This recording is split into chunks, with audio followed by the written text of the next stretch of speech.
Welcome to the Theater of Woodcuts. Today you'll hear the story of Nellie the App Traveler, or at least part of it. There are still many holes left to be filled in this story, so before we start, here's what's going on. Our main character, Nellie, lives a peaceful life in 2020 until she opens Instagram and accidentally time travels through a magical filter, sending her to 19th century Texas. Nellie the App Traveler, a story filled with action,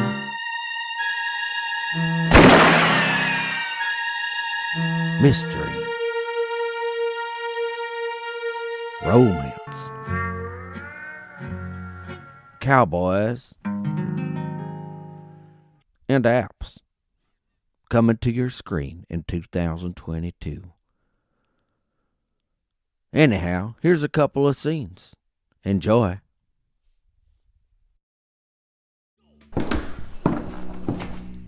All right, everybody, this is a hold up. Hold up, everybody. Hold up, everybody. Hold on, everybody. This is a hold up.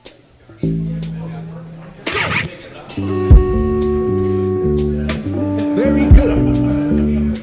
Very good. Go. Go. All right, folks, you asked for it. This is a hold up with an app.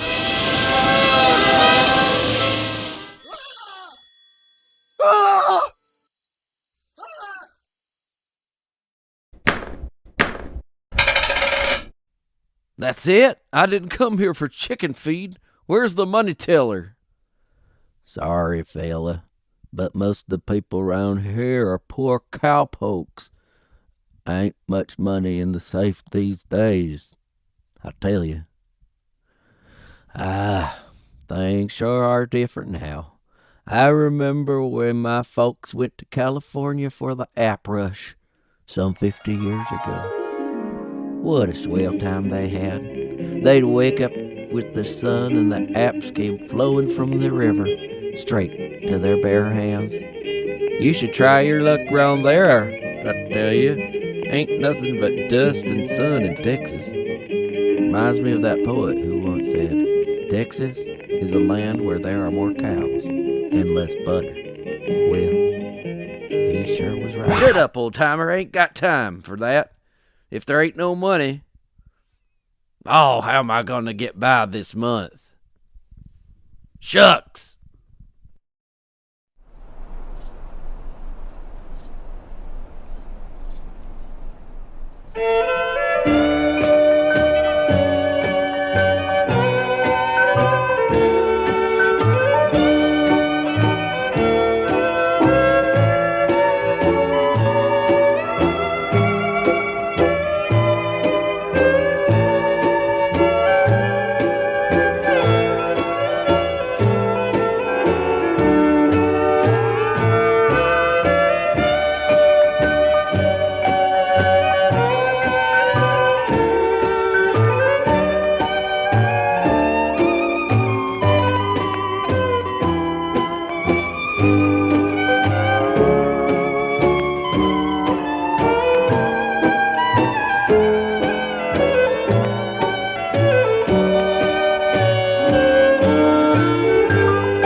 What a lovely day I had with Kathy today. We took a walk and ate an amazing banana bread. Hashtag Twitter, hashtag walk, hashtag Sunday, hashtag share, hashtag meal, hashtag tweet, hashtag keyword, hashtag foodie, hashtag beautiful day, hashtag yummy, hashtag happy, hashtag enjoy life, hashtag like, hashtag share, hashtag... SoundCloud. What do you have to say for your crimes?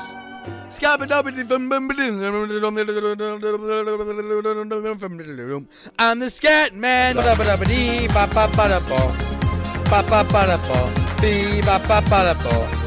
pa pa pa da pa da pa da pa dee pa pa pa. LinkedIn Incorporated is looking for a dynamic and enthusiastic office manager to support its new branch. This role is essential to the functioning of the team and to the success of the department at local and international level. We are searching for an active individual with at least 10 years of experience working in financial services in a business and/or strategy development role. Fuck you, LinkedIn.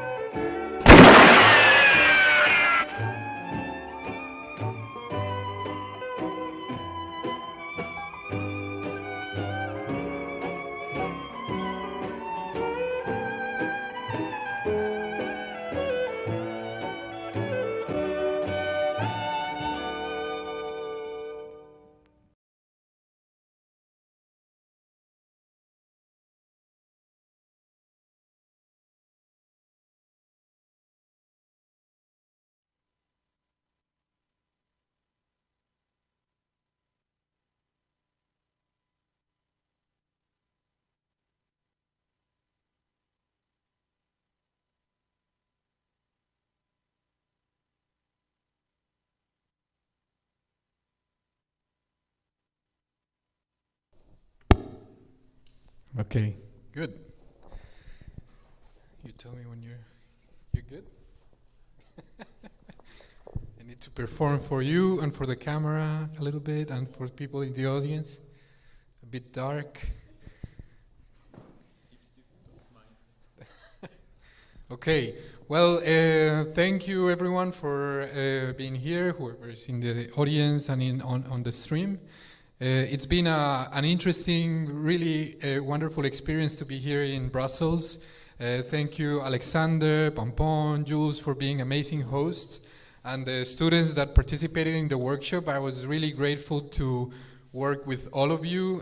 It's been an amazing experience just to see how ERC students are very particular about exploring very different possibilities in an artwork. I proposed a very basic premise in the workshop, basically to work with data and just break through the barriers of dealing with data as something that just represents reality, as a simple expression of reality, and use art to try to interpret data in novel ways. And because students at ERG are exploring very different types of mediums and technologies, this was really interesting for me to explore just for my research how it works in interactive, in VJing, in animation, and different possibilities of working with data. So thank you all for being here and for letting me share some of the things I explore in my own work and just responding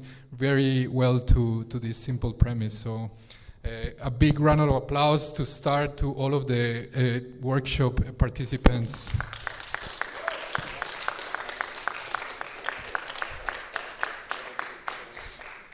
So I'm gonna be like a guide through the different pieces that were made during the workshop. And we're gonna start with Anaïs, who's interested in working with live music and maybe concerts and live spaces, VJing and all these kind of things. And we're gonna invite you guys to come to the stage because these are mostly interactive pieces, so you can come with me and explore the different pieces that the students have made. So the first one is going to be Anaïs, who's going to show us, I have to say, everything is a work in progress. We work very intensely, many hours during this week, but of course things are led to making bigger things later. So for now, everything is a work in process, and you'll see that in the different pieces. Anaïs is making some live animation. Think about this with live music, and basically it's gonna react to people's body temperature, distance to the stage, and different things. So right now she's using Arduino and a proximity sensor to create the visuals. So I'm gonna let you speak about your process while I be the one playing with the sensor. Thank you. So I did animation on Touch Designer software. So it's a software used to connect different things together. So that's kind of like a first part. And so I used a distance sensor, and my reflection was how to see a crowd and like feel how like a concert is and like a space without just hearing the sound, but also with like the people's presence. So I invite you to go around here and see how it reacts to your body. Thank you.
So also it's like an ultrasonic sensor. So my goal also was to find something that you could use even like in a really dark room, so you could not see what like the people, how they react in a like dark room, and also just with like movements and like yeah, body movie.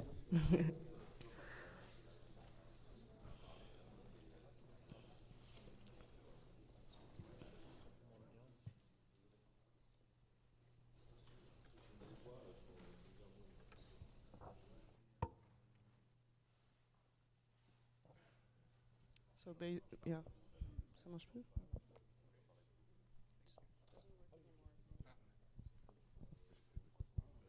I think it works now.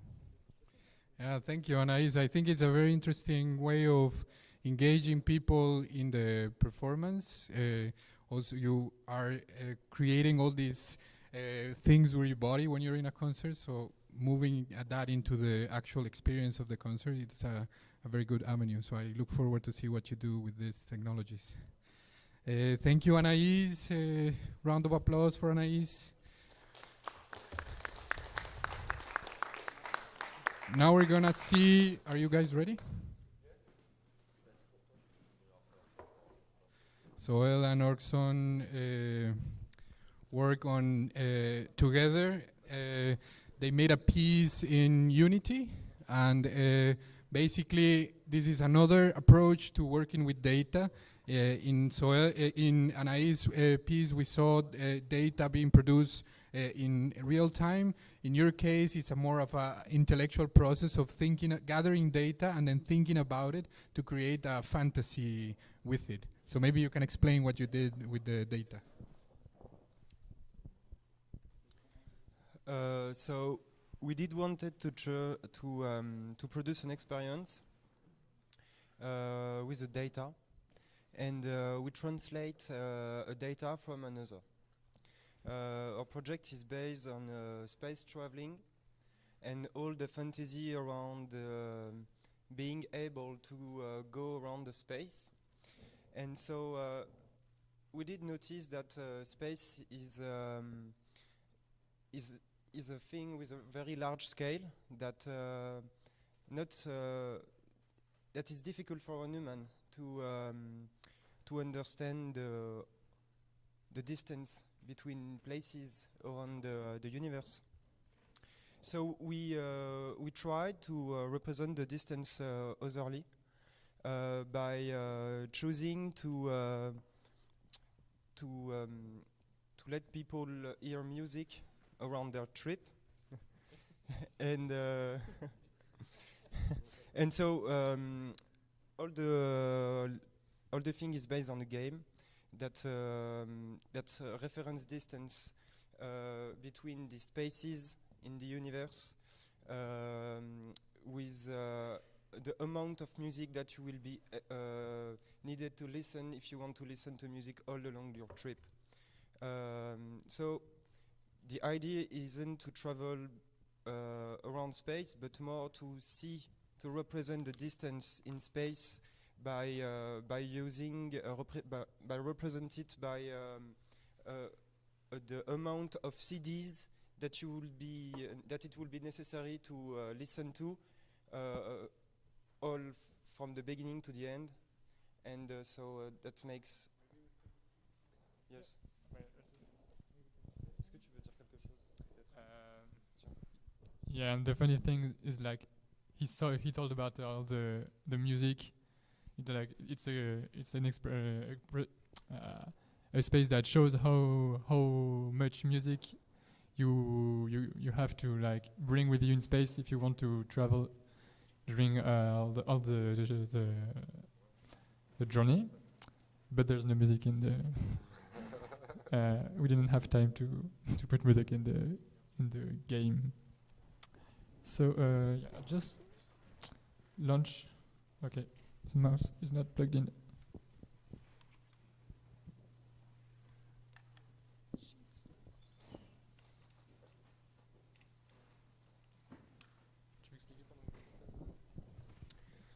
So as he say, we didn't have the time to integrate music, but everything talks about music.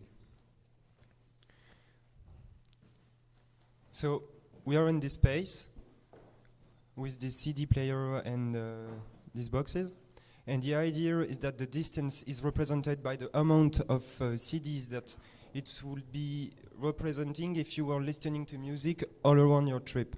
So we did choose to set up some possible space trip, and we choose to select only the closest star, and we did the calculation for the time that will be needed to go to these stars by choosing to travel at the light speed. So if we were traveling at the light speed, this is the amount of CDs that will be needed to go to Proxima Centauri to be listened. If you listen all these CD, in a way you will be at Proxima Centauri at the light speed.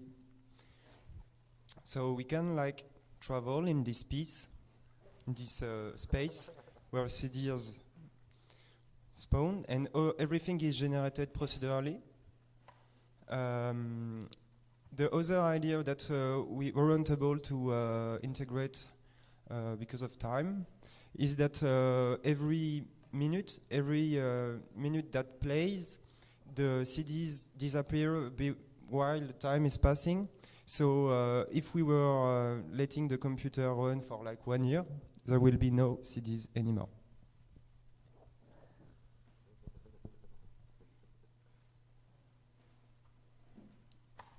So we can also travel to other places.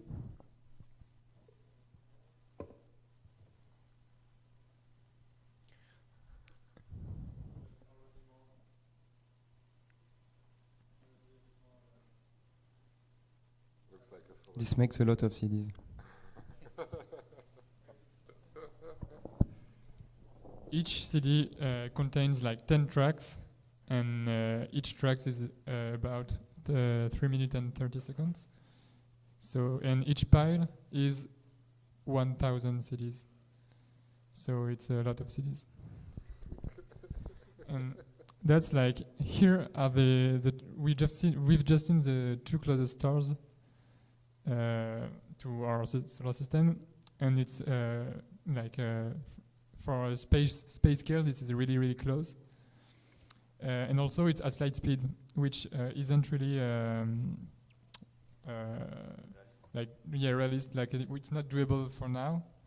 So something that like maybe a little bit more realist, even though we are not close to be able to do it, would be to travel at like 50% 50% of light speed, and we can check together how much. And now the computer's lagging because there's too much CDs. So yeah, that's a lot. I'll just try to like go a little bit outside of the chunk of CDs, so we can maybe have.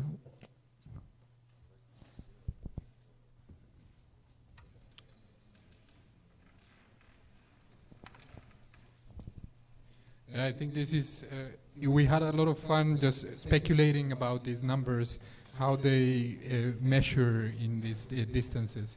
And I think it's really interesting how it can get really complicated to explain very quickly, but also I think it starts to make sense with sense of humor, which I always like to have to see in art pieces, not to take it completely seriously, but also have a sense of humor. So this piece has a lot of potential with a lot of humor and just being completely absurd to watch this over and over again. Yeah, and also something we've talked about that we couldn't really incorporate because of time reason, but that like creates, that could like expand the narrative of the piece, is that for this journey, for example, there actually isn't enough music on Earth to go that far while listening to music during all the travel. And like we had the idea to like represent a part of all of the cities differently, to like show how much of all the cities needed can actually exist. But that's like for another workshop. Thank you a lot for hosting this. Thank you guys, applause, good. Now, Leo.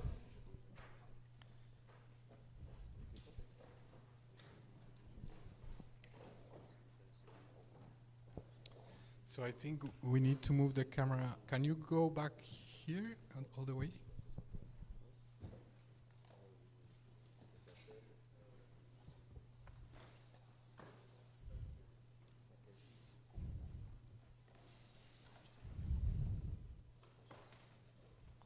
You can all interact with the pieces now that they're shown.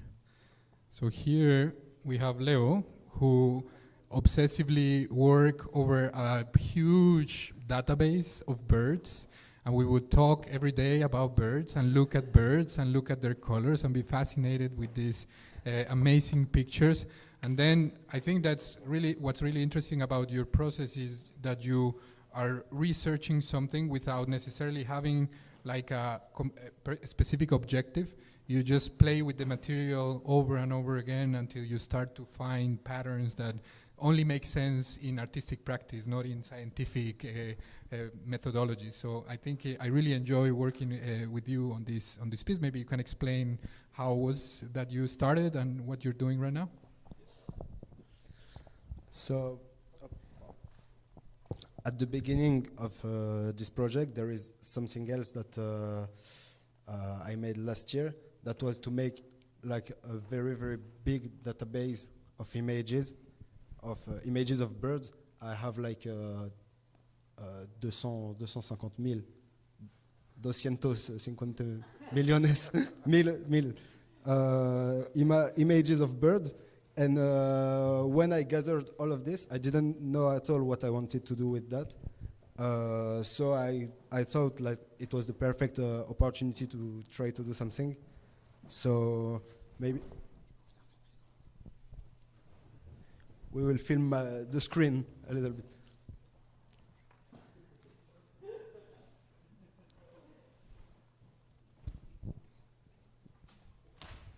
That's a beautiful picture of a bird. We don't see it yet. Oh, yes.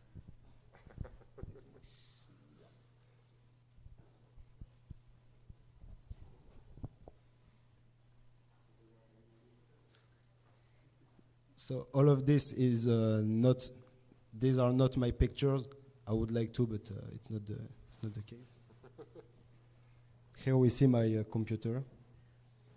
My 10-year-old computer with a picture of two birds on it. So these two ones are some example of birds. If you have never seen a bird, maybe, I don't know. And so I have like a lot more of these, and I wanted to try to combine them to make something with all of this. So what I imagined first was the first idea I had, and that I used at the end, was to analyze all the RGB red, green, blue data of pixels of all the image, and to make faire une moyenne de tous les pixels. English, French is okay. A little bit of Spanish sometimes. To make a median of all the colors of all the pixels, to have like one color for each image. We see my computer. We see me. We see my computer. So it's not rendering really well, but that's like one big image with one color only. And this is another image with another color. And I was happy with all these colors. And but I was thinking like I should maybe use another method to combine the images, to like superpose them until there is one messy picture of a big something. And when I tried this, I didn't like the result. It looks like 80 des années 80, une espèce de vieille edit des années 80, et j'avoue que I'm not really fan of 80s year edit, and that's another edit. And with too much pictures, it became like only gray, in fact.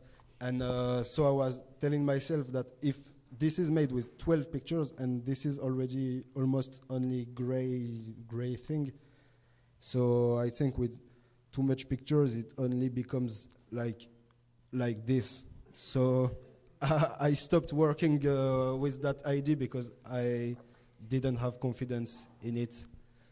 And so with all these pixels, with all these images of birds, I took back this idea because I liked it, and I make like a big mosaic with 8,000 images of parajos, avec 8,000.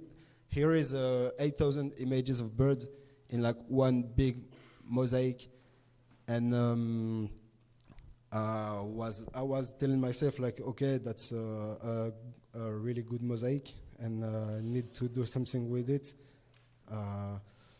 So one of the two things I made with that was to make it into a depth map. For people who don't know what is the depth map, it's like you put it on a 3D object, and it calculates the profondeur and the deepness, genre ça fait, ouais, the depth. I hate this word, but so what we see here, what is it? It's like a plain 3D object with like the texture of the mosaic on it, and the software calculates like the profondeur of each of the pixels. And I love how it looks like an horrible city to live in, and that's really like a beginning idea, because in 5 days you can push things really far, and so I put it on other things to look at how it makes, and then a bird again. But what the things I like the most, and I made it with the big help, with a lot of help from Juan Camilo, was this. This is the same mosaic as you can see, but this time it's like interactive, and it's absolutely crazy. Like you put the mouse on an image and it gives you a bird. Like you have all of them, and you can never find one bird a second time, but you can still try. But I really don't know how to do it. And one of the interesting things that was on it is like Juan Camilo put a machine learning program that crops only the bird from the image, because well, you remember the image I showed before. There is like lots of forest, lots of things around the bird, and this time it takes only this. So maybe we can imagine to remove the background and have the bird only with the help of machine learning. That is a really infinite field of possibilities. And so I challenge you to try to find 2 times the same image. And this is only 8,000 birds. And I will challenge you even more when there will be 250,000 birds on it. And so that's like a beginning. That's really a beginning. But we can imagine in the future to put it like to print it in 3D or something like that, and try to interact with real birds with this strange mosaic and see what they can do with it. I think they will do nothing with that, but I don't know, maybe they will like it.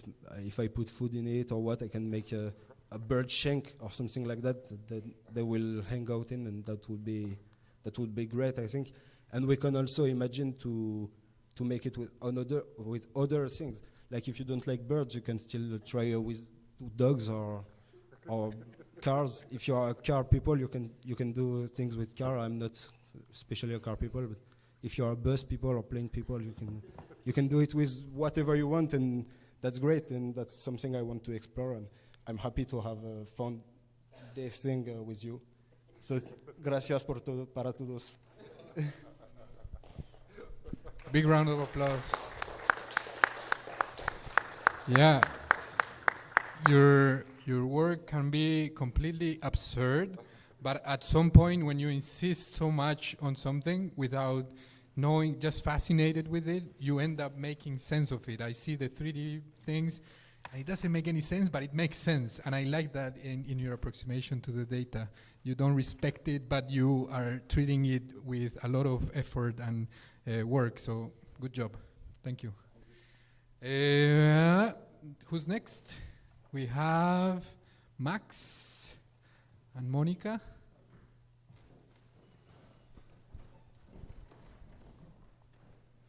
So for this one, it's really an experience to go inside of the stage because it's just live feed.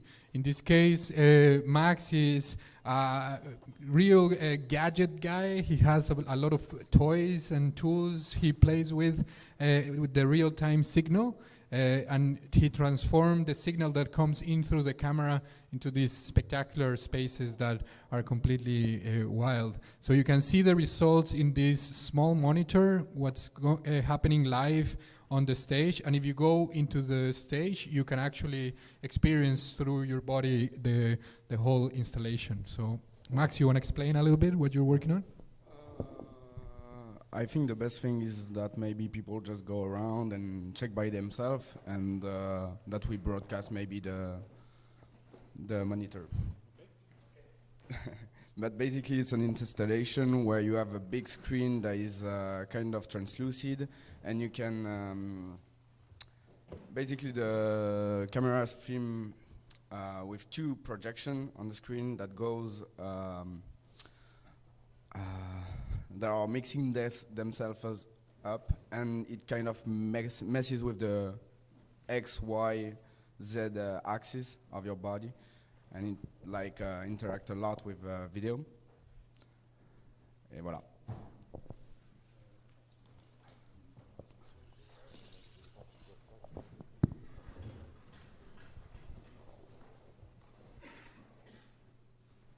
Max, tu veux que je lance la musique? Ouais, vas-y.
Mm-hmm.